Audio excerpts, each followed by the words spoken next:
Los habituales de este canal supongo que recordaréis un espacio que tuve durante tiempo, un par de años, más, 3 años, desde el año 2020 al año 2023, que se llamaba La Contraventana. No sé cuántas contraventanas hice, pero fueron unas cuantas, cerca de 40, incluso creo que alguna más de 40. Tuve que dejarlo de hacer el año pasado porque me mudé de casa y ya perdí ese set tan bonito que tenía en la anterior casa, con ese silloncito de color blanco, tenía detrás algunas figuras, tenía el hornito Rinco Perry que luego me llevé al set de directos de la nueva casa.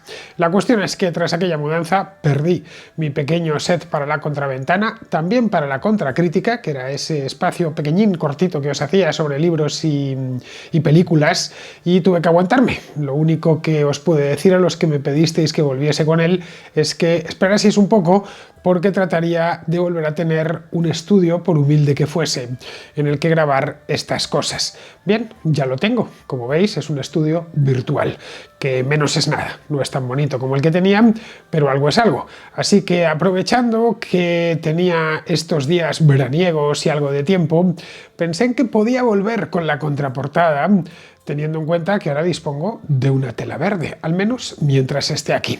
La contraventana es era un espacio, y vuelve a ser un espacio que consiste en píldoras breves de unos 10 minutos sobre temas históricos. En cierta medida es algo parecido a un primo hermano de la contrahistoria, y tenía su público. Mucha gente, muchos contraescuchas me lo pedían porque tomaba un tema y os lo contaba. Os lo contaba no en modo radiofónico, sino más en modo televisivo.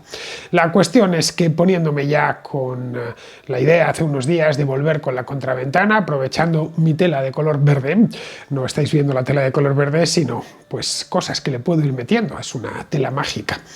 Pues decidí pensar temas históricos, de esos que os gustan tanto y que me gustan tanto a mí, y pensé en uno que no os había contado y que tenía pensado ya. Era algo hora de la planificación que tenía de contraventanas, este era uno de ellos, así que no he hecho más que ir a la carpeta donde guardaba los temas por preparar, y el primero en salir del fichero fue este de aquí, fue la historia de Pedro Serrano. Pedro Serrano a muchos de vosotros os sonará y a otros no os sonará de nada. Y precisamente para eso estáis aquí, para que yo os lo cuente. Bien, vamos allá. A mitad de camino entre La Habana y Cartagena de Indias, en un punto muy remoto del mar Caribe, a unas 220 millas náuticas de las costas del actual Nicaragua, hay un minúsculo banco de arena con solo un insignificante palmeral y varias colonias de aves, y sin una gota de agua dulce, es verdad. Parece el paraíso, pero no es propiamente el paraíso. Sobrevivir una semana ahí puede permitírselo solo pues un auténtico lobo de mar que lleve al menos algo de agua dulce, porque ya sabéis que sin agua una semana no se puede vivir, pero si ha conseguido naufragar con un poquito de agua, una semana se puede pasar. Sobrevivir un mes es digno de un titán. Y 8 años, pues 8 años solo ha conseguido sobrevivir en un lugar así un español llamado Pedro Serrano, un marino que naufragó en aquellas aguas hace 500 años, en el año 1526. En esa época, la actividad marítima de los españoles en el mar Caribe se había vuelto frenética. Con las Antillas Mayores, es decir, la isla de Cuba, la de la Española, la de Puerto Rico, que las utilizaban como cabeza de playa, un sinfín de exploradores se aventuraron en lo que entonces se llamaba tierra firme y que hoy conocemos simplemente como América. Uno de esos pioneros fue precisamente Pedro Serrano, que en 1526 capitaneaba un pequeño y solitario patache que cubría el trayecto entre La Habana ya existía, era un puerto, pero un puerto muy joven, contaba solo con un lustro de vida, nada que ver con La Habana que vendría después, nada que ver con La Habana actual. La Habana en 1526 era poco menos que un muelle de madera con unas cuantas casas también de madera. Bien, pues Serrano hacía el trayecto entre esa Habana primitiva y una avanzadilla en la costa colombiana que aún tardaría algunos años en llamarse Cartagena de Indias. No se sabe bien por qué Serrano hizo aquel viaje. Tampoco se sabe qué transportaba. Lo que sí se sabe es que su barco, un barco de pequeño tamaño y sin escolta, naufragó por culpa de una tempestad. Solo sobrevivieron 3 personas, 2 marineros y el propio Serrano. Amarrados a un tablón, alcanzaron aquel arenal perdido de la mano de Dios. Bueno, tan perdido de la mano de Dios que ni siquiera aparecía en los mapas de la época. Eso no significa nada. Los mapas del Caribe del año 1526 eran muy inexactos, por no decir muy incompletos. Nada más llegar supieron que sería pero que muy difícil salir de allí con vida. Enseguida uno de los marineros murió, probablemente de sed, y Serrano y el otro superviviente comprendieron que o afinaban el ingenio o no tardarían mucho en acompañarle al otro barrio. Lo primero que pensaron fue en aprovisionarse de agua. En aquel atolón no había lagos, no había ríos, no había nada por el estilo. Por no había ni charcos, pero llover sí que llovía. Con bastante frecuencia, por cierto, como solo sabe llover en el Caribe. Así que lo que tenían que hacer era componérselas para acumular ese agua de lluvia y utilizarla cuando no estuviese lloviendo. Pues bien, se les ocurrió cazar tortugas, que allí son muy abundantes, o por lo menos lo eran, comérselas y fabricar con sus caparazones improvisados aljibes que cubrían con hojas de palma para ralentizar la evaporación del agua.